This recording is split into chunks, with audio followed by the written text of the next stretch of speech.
आज कुछ ऐसा टिप्स एंड ट्रिक्स लेकर आई हूँ जिससे आपका काम आसान हो जाएगा और साथ के साथ समय का भी बचत होगा। तो hello everyone and welcome back to my channel. तो चलिए फटाफट से वीडियो को शुरू करते हैं।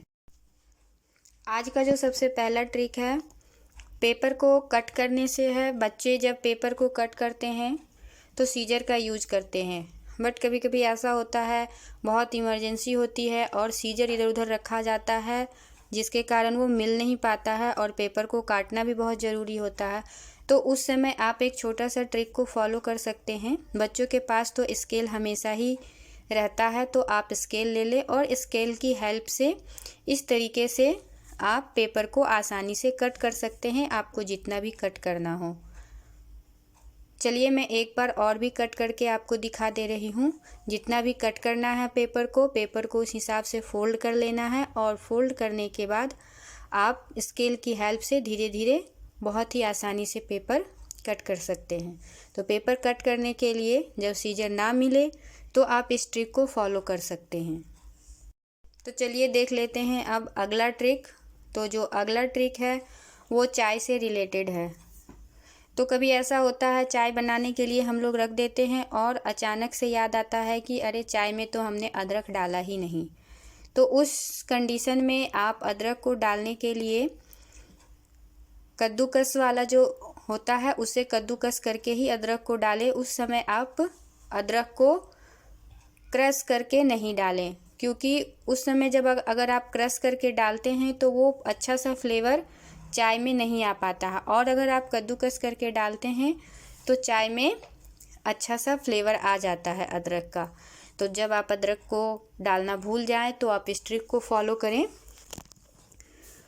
एक और छोटा सा ट्रिक चाय से ही मैं शेयर करना चाहूँगी। चाय जब भी उबले तो आप चाय को चम्मच से ज़रूर चलाएं, इससे चाय में अच्छा सा कलर भी आता है और चाय का जो स्वाद होता है वो भी बहुत अच्छा हो जाता है। जो भी चाय की पत्ती बर्तन में साइड में लग जाता है उसे चम्मच से निकाल के चाय में मिक्स कर दें, इससे एक अच्छा सा कलर आ जाएगा। तो चलिए बढ़ते हैं अब हमारे अगले ट्रिक की ओर। तो जो अगला ट्रिक है वो लिक्विड सिंदूर से रिलेटेड है। तो लिक्विड सिंदूर जब ख़त्म हो जाता है तो हम फिर दूसरा सिंदूर लेकर आते हैं और उसका यूज़ करते हैं। लेकिन आज हम इस ख़त्म वाले लिक्विड सिंदूर का दोबारा से यूज़ करने का ट्रिक बताऊंगी। तो इसके लिए आप क्या करें, गुलाब जल ले लें और गुलाब जल लेकर इसमें हल्का हल्का मिक्स करें। लेकिन गुलाब जल मिक्स करने का भी एक छोटा सा ट्रिक है। आप इसे अगर गुलाब जल डालेंगे तो आसानी से इस बॉटल में जाता नहीं है। तो इसके लिए आप क्या करें, हल्का सा एकदम थोड़ा सा गुलाब जल इसका जो ऊपरी हिस्सा है उस पर डालें और जो सिंदूर का जो स्टिक है उसकी हेल्प से आप गुलाब जल को धीरे धीरे ऊपर नीचे करेंगे तो गुलाब जल नीचे की ओर चला जाएगा।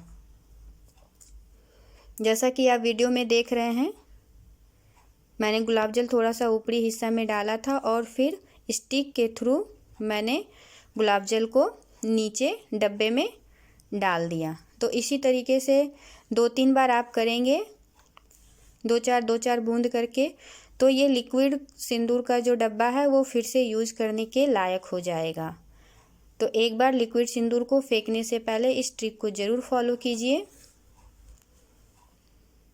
जिसे हम बेकार समझकर फेंक रहे थे उसका हम दोबारा से यूज कर सकते हैं। चलिए बढ़ते हैं अब हमारे अगले ट्रिक की ओर। जो अगला ट्रिक है वो ब्लाउज से रिलेटेड है। कभी कभी ऐसा इमरजेंसी होता है कि हमारा हेल्थ अप डाउन होता है और उसकी वजह से ब्लाउज हम यूज़ नहीं कर पाते हैं। अगर आपका हेल्थ किसी भी कारण से डाउन हो गया है और अब ब्लाउज आपको ढीला हो रहा है तो उसके लिए आप एक छोटा सा ट्रिक यूज़ कर सकती हैं। आप इस तरीके से सेफ्टी पिन ले लें और ब्लाउज का जो बैक साइड है, जिस साइड में काज होता है उस साइड में आप उस सेफ्टी पिन को लगा दें और उसके बाद जितना ढीला हो रहा है वहाँ मार्क करके लगा दें। तो आप देखेंगे कि ब्लाउज आपको फिट आ रहा है। एक बार मैं दोबारा से करके आप लोगों को दिखा दे रही हूँ कि सेफ्टी पिन जहाँ पे हमारा काज होता है, जिसको हम लोग आई बटन भी बोलते हैं, तो आई बटन के साइड में मार्क करके जितना ढीला हो रहा है उतना मार्क पर आप सेफ्टी पिन को इस तरीके से लगा दें जैसा कि वीडियो में देख रहे हैं। उसके बाद आप हुक जब लगाएंगे तो देखेंगे कि ब्लाउज पूरी अच्छी तरीके से फिट आ रहा है। तो ये बहुत ही यूज़फुल ट्रिक है, आप इसको फॉलो कर सकते हैं। तो चलिए फटाफट से बढ़ जाते हैं हमारे अगले ट्रिक की ओर। जो अगला ट्रिक है, इस तरीके का जो रबर बैंड होता है उससे रिलेटेड। तो रबर बैंड का तो यूज हम लोग सभी लेडीज़ करती ही हैं और यूज़ करते हैं, फिर इसे इधर उधर रख देते हैं और फिर ये धीरे धीरे गुम हो जाता है।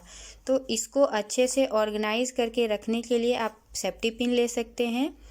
तो आप किसी भी सेफ्टी पिन में जो भी जितना भी आपके पास रबर बैंड है, आप इस तरीके से जैसा वीडियो में देख रहे हैं इस तरीके से आप रख कर और बंद करके और कहीं भी हैंग करके रख दे तो ये रबर बैंड बहुत आसानी से मिल भी जाएगा और ऑर्गेनाइज भी रहेगा।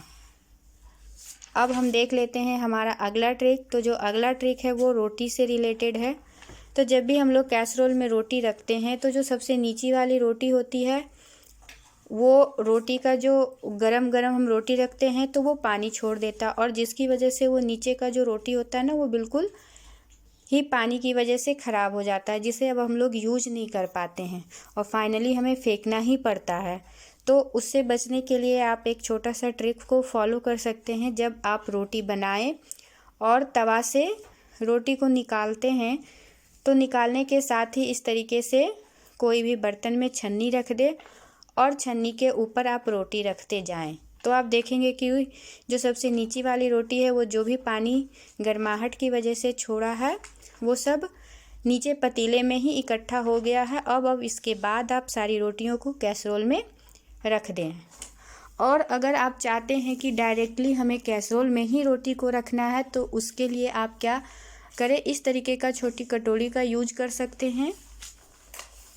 आप कैसरोल में कटोरी रख दें, उसके बाद उसके ऊपर आप रोटियां रखेंगे तो जो भी पानी वगैरह इकट्ठा होगा वो नीचे ही इकट्ठा होगा, जैसा कि आप वीडियो में देख रहे हैं। तो इस तरीके से जो सबसे लास्ट वाली जो रोटी होती है वो बिल्कुल भी ख़राब नहीं होगी। आप कटोरी के जगह इस तरीके का स्टैंड का भी यूज कर सकते हैं। अगर स्टैंड है तो स्टैंड का यूज कीजिए, कटोरी तो सभी के पास होता ही है, और अगर आप छन्नी का यूज करना चाहते हैं तो उसका कीजिए। Thanks for watching. मिलती हूँ अगली वीडियो में। वीडियो पसंद आए तो एक लाइक कर दीजिएगा।